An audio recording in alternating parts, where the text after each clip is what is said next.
January is a time for rethinking our habits, which means there can be a lot of attention on food and losing weight. Even in a typical month, diet culture, it's all around us. We know that, right? Which can affect our children negatively. But there are things you can do to combat that. With help on how to do that is registered dietitian Sue Mah, who joins us now. Good morning. Nice to see you. Good morning. So good to see you today. I love that we're talking about this. You have some do's and don'ts for us when it comes to raising our children to have that positive relationship with food. So let's start, Sue, with the do's.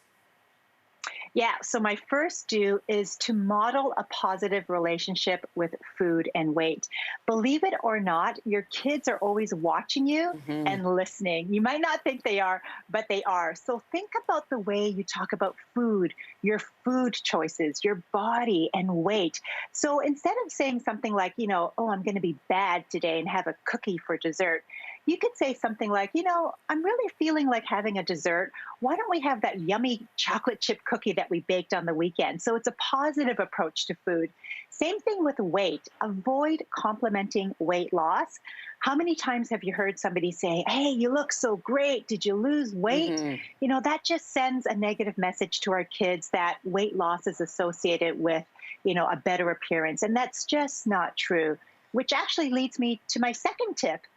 And my second tip is respect bodies of all shapes and sizes.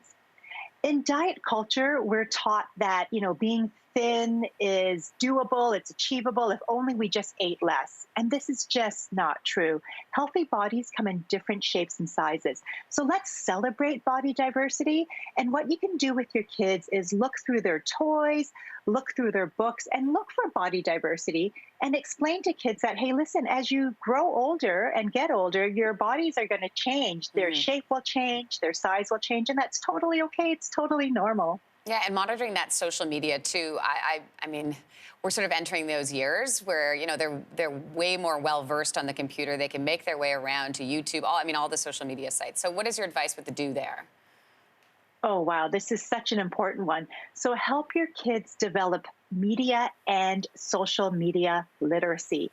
And what this means is that, you want to help them question and critique the messages that they're seeing about food, diet, exercise, and weight, because many times you see these images of perfection. And to be truthful, real people aren't perfect and perfect people aren't real, right? That's so true. help kids understand that. If you find that some of the social media accounts are promoting diet culture, just unfollow those accounts. Exactly. Move on. You got it. So let's move on and talk about the don'ts, Sue. Yeah, so my first don't label foods as good or bad. Foods don't have a moral value. All foods can provide nourishment. All foods can fit. And for me, food is joy. Food is love. Food gives comfort and nourishment.